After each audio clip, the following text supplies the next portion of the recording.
Success in everything lies just outside our comfort zones. When you make a commitment, the universe resolves to help you reach your goals. Those two quotes are from my next guest, Barbara Huson. I am so excited to bring this woman on. You have no idea. So if you want to rewire yourself for wealth, we're going to be talking all about wealth and well-being today. And it's such an important conversation because, and here she is, I'm going to bring her on.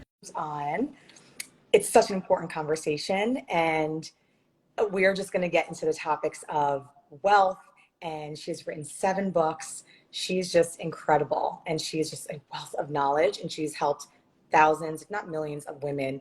And I'll tell you my story of kind of how. Let me bring her on here.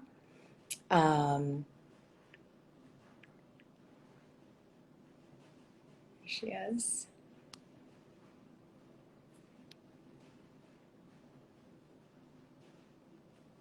Okay, here she is. Okay, accept. I'm going to bring her on. IG has been acting up today, so let's see here.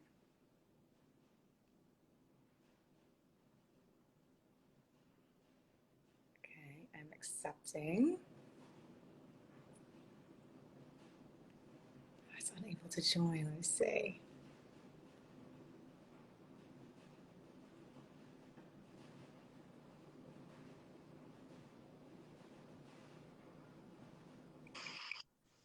There you are!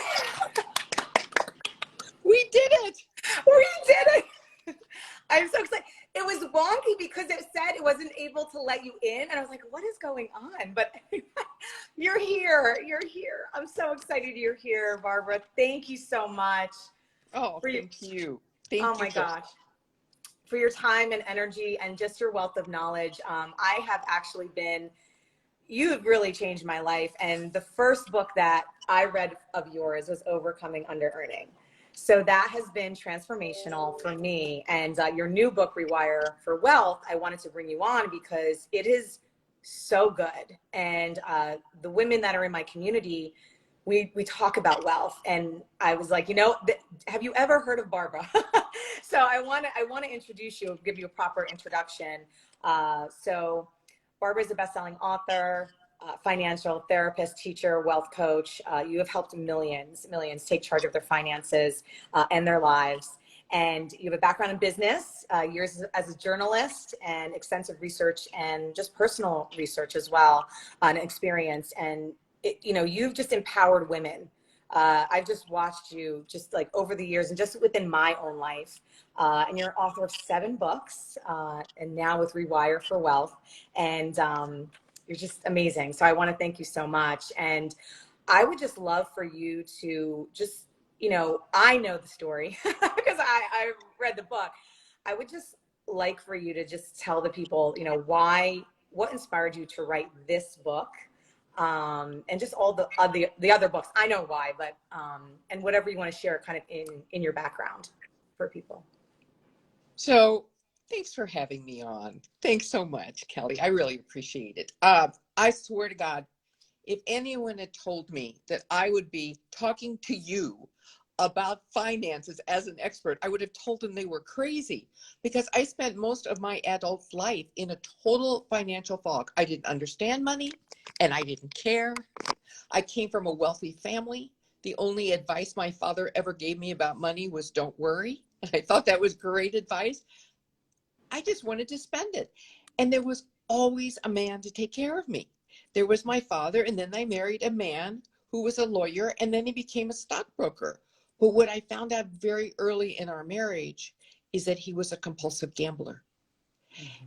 And over the course of our 15-year marriage, I'd find out many times a year that he was gambling my money, my inheritance.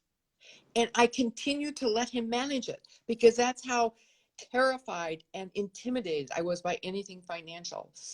And finally, after 15 years, I got a divorce, but I decided money's not my thing. I do not want to deal with money. Well, I have this theory now. If you don't deal with money, your money will deal with you. And in the next year after my divorce, I got tax bills for almost $2 million, way over $1 million, for back taxes my ex didn't pay, for illegal deals he got us in. My ex had left the country.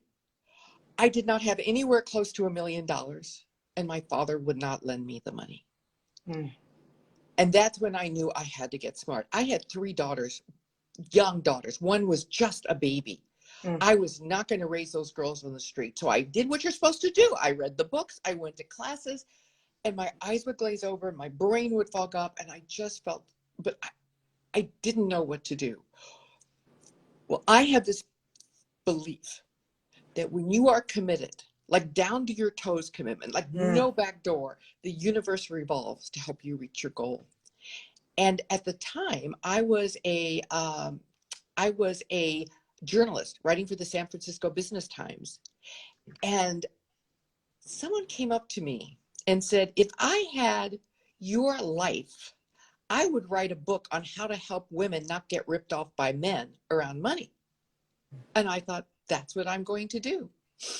And so I started interviewing women who were smart with money. And those interviews changed my life. I not only got smart about money, but I wrote my first book, Prince Charming Isn't Coming, How Women Get Smart About Money. And then suddenly I had this whole new career. I was traveling all over the country doing financial education for women. It was the damnedest thing, but I couldn't make money. So I interviewed women who made lots of money, and I wrote my next book, Secrets of Six-Figure Women, and I started making 6 figures before I even finished writing the book. And now 7 books later, here I am talking to you about finances. Wow. And I know in Rewire for Wealth, your newest book, right? I would love for you to tell us, because you had said you had, interviewed these 6 and 7 figure women, and what were you finding? Because powerful women, right? Maybe they can earn money, maybe they can't keep money. I would love for you to, like, what was and I would definitely want you to get into the 3 tips of like the rewiring, because I think that's so important. But I'm just curious, like in those interviews, what were you finding with some of these women? I think I had 2 major findings. I had a lot of findings, a lot of surprises, things I didn't expect. But I think my major finding first was, here were women making 6 and 7 and some 8 figures. How few of them were wealthy, because they were so busy making money. They didn't have the time or the interest or the skills or the knowledge to manage it. And I thought, oh, this is really scary. And the second thing, which made the biggest difference for me, and this is what turned my life around, these women, and I interviewed 154 of them for this particular book, they were very confident. And I expected them to be very confident.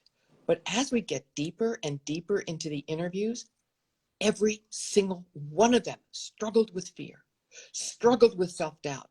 I would say at least 90% felt like a fraud and were afraid others were going to find out. And I thought, wow, that's just like me. But the difference between me and them is they felt the fear, they felt the self-doubt, they felt like a fraud, and they did it anyway. And just that one epiphany.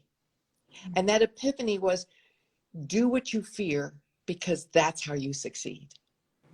And so every time from that moment on, someone would ask me to do something, or there was what I called a high earner slogan. If it's not illegal or immoral, I just say yes. So anytime anybody asked me to do something, I would just say yes. And it was amazing how my income went up exponentially simply from doing what I fear. So good. I would love for you to talk about, because you mentioned, right, the 3-pronged approach, right, in your book, of why, because a lot of it's unconscious, subconscious, and this is what you talk about in the book. So I would love for you to just elaborate on what are like the three-step method, and you can probably go more into this. I want people to get the book, but what is the approach for, like, okay, how do we rewire ourselves? Because it's neuroscience and it's spirituality, right? Combination. It's a combination of what I call the outer work, the inner work, the higher work, and the deeper work of wealth. And when I combine those, I saw that it expedites women's learning curves so quickly, so quickly. And it's the outer work, which is the practical, Yeah. you know, how to tell the difference between a stock and a bond and how to negotiate a raise, all those things. But if you have trouble, it's important to do the inner work, to look at the emotions, the beliefs, the decisions you've made about yourself and money. But for women especially, there's also the higher work, which is the spiritual. And I believe we were all put on this planet for a purpose, but we can't possibly pursue our purpose and play full out if we're struggling to make ends meet or if we're drowning in debt. So it's really important to really have that higher work. And then what I realized, it's not just that, it's the deeper work. It's the mind-brain connection. And when I realized that it is the brain that controls our behavior, that all the choices we make are controlled by our brain. And our brain is made up of neural pathways, of beliefs that have been deeply embedded. And it is those beliefs that go unquestioned that control our behavior. But our brain is shaped by our mind. And our mind, which is not a physical entity, it's not an organ in our head like a brain. It is a non-physical entity that is the source of our thoughts and feelings. And then when we change our thoughts and feelings, our brain automatically changes and our behavior automatically changes with it. So that's why it's such a struggle when you have this feeling of deprivation or scarcity, or you feel terrible about yourself. It is really hard to change your behavior unless you change your mind. So I spent about 5 years studying neuroscience and really playing with it with my clients until I narrowed it down into 3 steps, 3 simple steps. So simple, but it takes massive effort, especially at the beginning, to apply these 3 steps because our brain does not want to change. Our brain is very stubborn. It just wants to stay where it is. So let me tell you the 3 steps quickly. I'll explain them a little more, and then we could go into it more depth if you want. Yeah. Yeah. The 3 steps are recognize, reframe, and respond differently. So recognize. So let's say you're having a problem, or let's say you want to make more money. You want to become wealthier. But you notice the thoughts in your head. You start recognizing, what are the thoughts in my head around that? So let's say you notice there's never enough. You find yourself thinking there's never enough.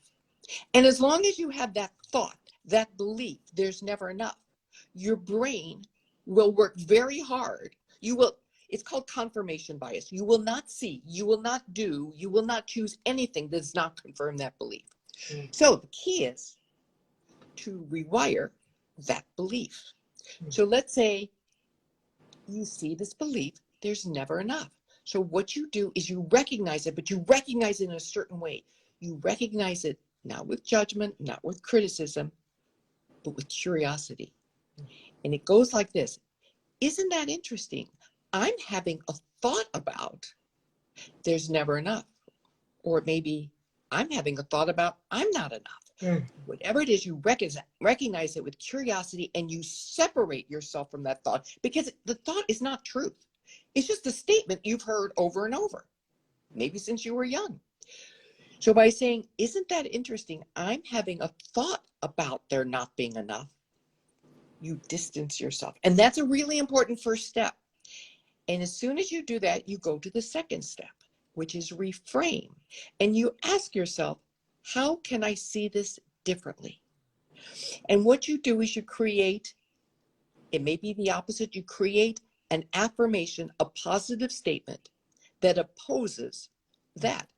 And it may be, oh, there's plenty. There's plenty. You won't believe it. You absolutely will not believe it. You will not believe it at first. Doesn't matter.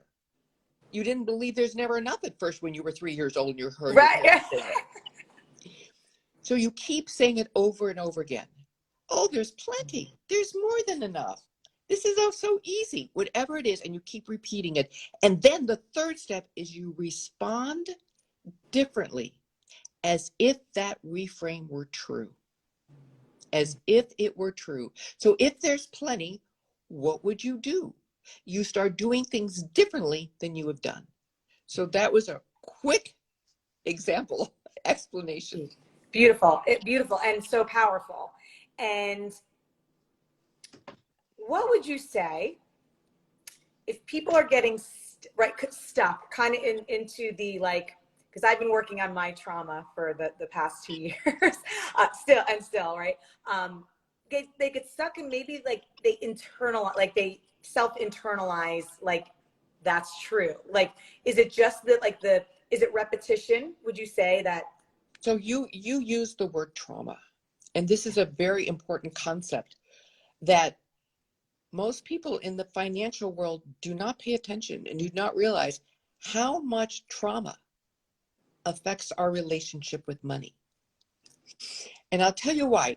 If you have had a traumatic event, let's say, I don't know, in a traumatic event can be you were abused as a child, you were neglected, you were abandoned, but it could also just be somebody bullying you on the schoolyard. It could be when you were older, a really tough divorce, or being in a relationship with a narcissist. There's something that happens that overwhelms you emotionally that you are not able to process. So it lives in your nervous system. And what happens is whenever that trauma is triggered, whenever you go into fear or feel a threat, your thinking brain will shut down and you will automatically go into the fear, into fight, or freeze. And unless you understand this and see this, and trauma really, you really need a trauma therapist to work with, because trauma therapy is very different than talking therapy. So I kind of get off on the trauma tangent. What was your question? Yeah. So if people are, and you mentioned this in the book, like you go into it. I love how you define like the fight, flight, like all of that. And so I love that because that's part of the rewiring. So if someone's like stuck, like, you had mentioned this in the book, like tapping, like what would you say, like some things to get, unstuck, in the rewiring, for example? Watch how you're talking to yourself. Really observe how you are speaking to yourself. Most of us become the abusers we had as a child, become the people who neglected us as a child, become the spouse that gaslighted us, the way we talk to ourselves. So really notice that. And it feels so real. It feels so true, but it's not. And it's really important to work with and shifting and reframing those thoughts. That's a big thing. The second thing is trauma therapy, or at least talking to somebody about it, talking it out, journaling about it, getting it out. Unhealed trauma and repressed emotions, especially anger. Women are so filled with anger. It is repressed emotions and unexpressed emotions that really get in our way. So I'm a real big believer in like writing the angry letter that you never mail, or taking ice cubes and throwing them on the sidewalk outside, or doing an angry dance, getting rid of the anger, or getting rid of the sadness, or getting rid of the grief, because it takes up room in our psyche from us thinking clearly. So good. Yeah, because to me it blocks your blessing, right? It blocks your blessing. I really like that. And what I've noticed, and I have an online community, because what I've noticed is that women particularly, well, I don't work with men, so I can't speak to men, but women in particular, they heal quicker in groups. They heal quicker in groups because, yeah, they have support. They have people holding them accountable, but they feel not alone. They hear other people in their shoes having the same situations. And I feel it is our isolation. It is our secrecy and silence that keeps us stuck. And there's just something, and research from Emory University proved that women learn best about finances in groups with other women, that some certain part of their brain lights up and makes them more receptive because they feel safe in that group with women. So beautiful. So beautiful. And you have the community. I love it. I'm like loving everything that you've done. So what would you say, 3 things for women, right, that they can get smart about and they don't have enough time? Like, I love your tips. And right, the women that I'm working with, they're either like high corporate execs or they're like entrepreneurs that are scaling, and listen, we're busy today as women. So, and even not working women, even yeah. women who are raising families, oh my God, nobody's busier than that. Yes. So it doesn't, here's what I realized this very early on as my life was falling apart. I realized it's small steps consistently taken that leads to the remarkable results. That if you do, here's what I did. Three things. You do these three things, simple 3 things for 3 months, 4 months. You will be amazed. I still do them. 40 years later. I do these 3 steps all the time. Here they are. Every day, read something about money, just for a minute or two, even if it's taking the newspaper and opening it to the business section and just perusing the headlines.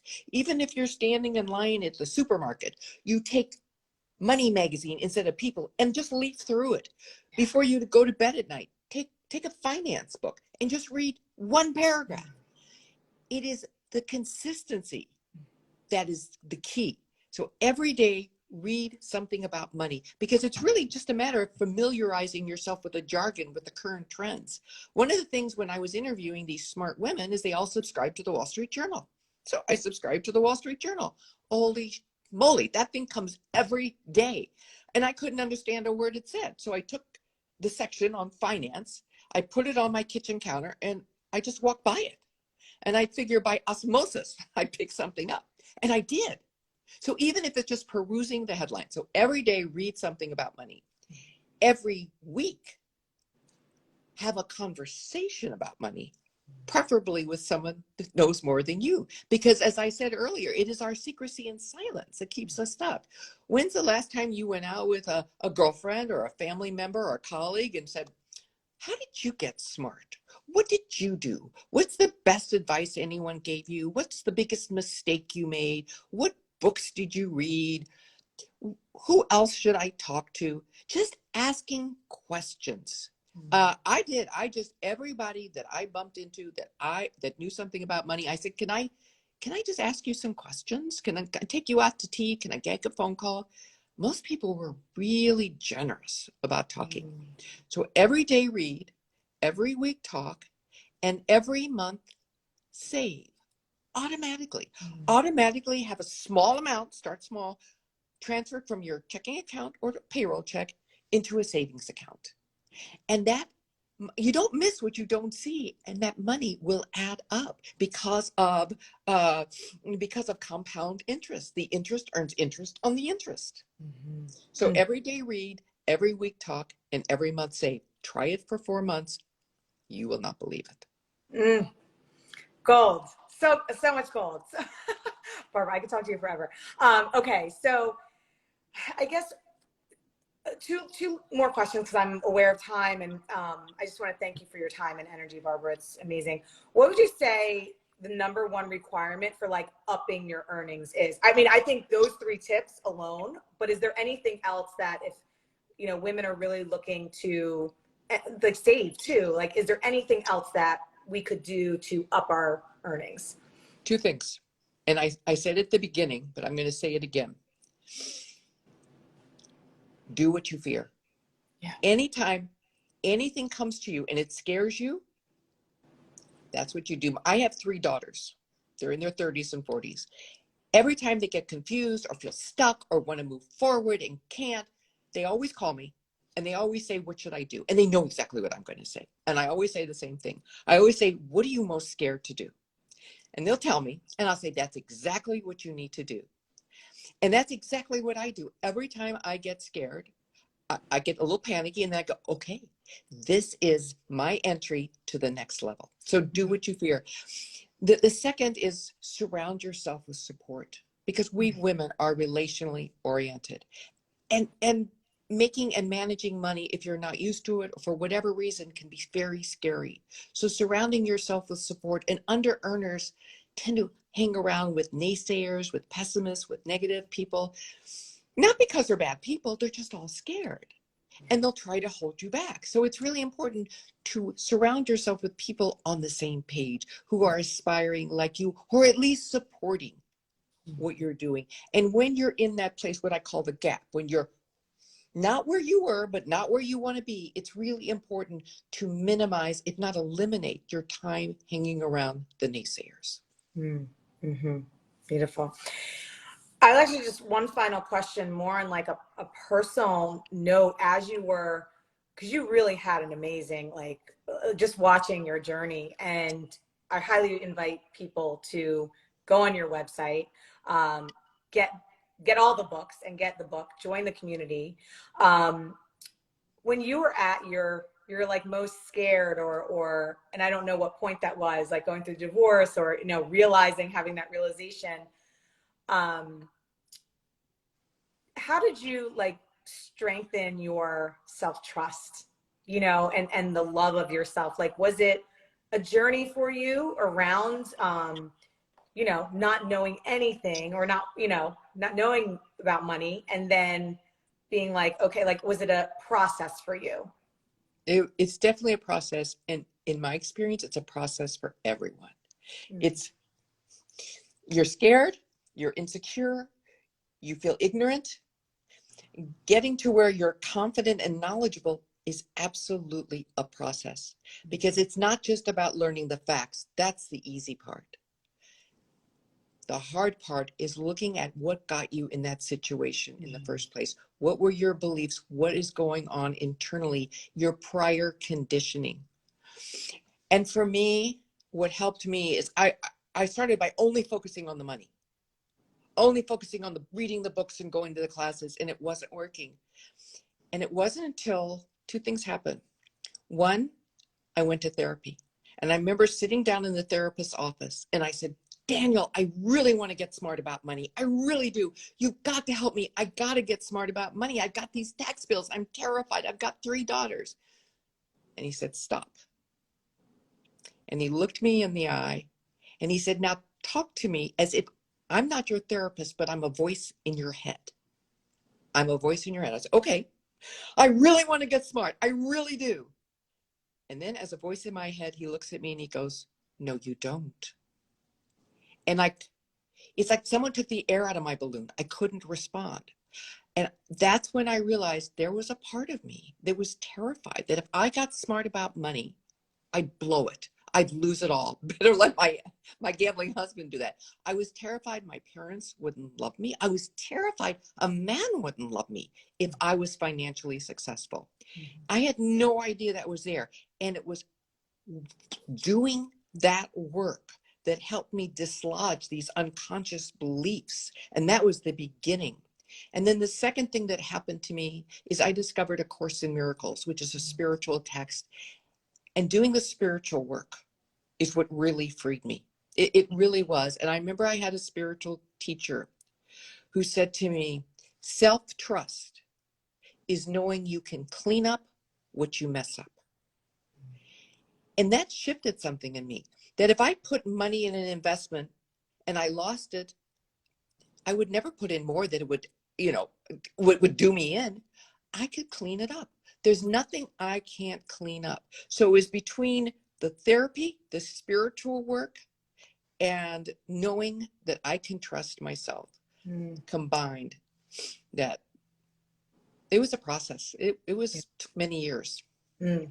With community, like you said before, with the supportive, right, to angle of it. Yes. I had I really started reaching out and getting support. I wasn't talking to my parents for years, and they became very proud of me. You know, they were very proud of me. But yeah, and I found people women, men, to support me, educate me, pick me up when I fell down. That was really important. Mm. Last question. What's your favorite part of Rewire for Wealth? That's like saying, what's your favorite part of your child? I know. The whole thing. The whole thing. I think my favorite part was how holistic it is. That it's not just about learning the facts, that you realize, for me, it helped me see, well, there's nothing wrong with me, that I couldn't have gotten it. It's a holistic thing, understanding that we have so much control over our life if we understand how to rewire our brain. It was magnificent for me to understand. So I apply Rewire for Wealth can be Rewire for anything. I use it with everything, and it's phenomenal. So where would you like to direct people? They can follow you on Instagram here. They can go to your website, right? Barbara Huson, Huson, Huson. And check out the Wealth Connection. I'm really very proud of the progress that the women have made in it, and the how close knit the community has become, even for people coming in. There's nothing like watching other people go from feeling stupid and powerless to getting confidence and feeling powerful in their life. Because honestly, problems with money are not about money. They really aren't. They're about power. It's about our fear of or ambivalence about power that holds us back.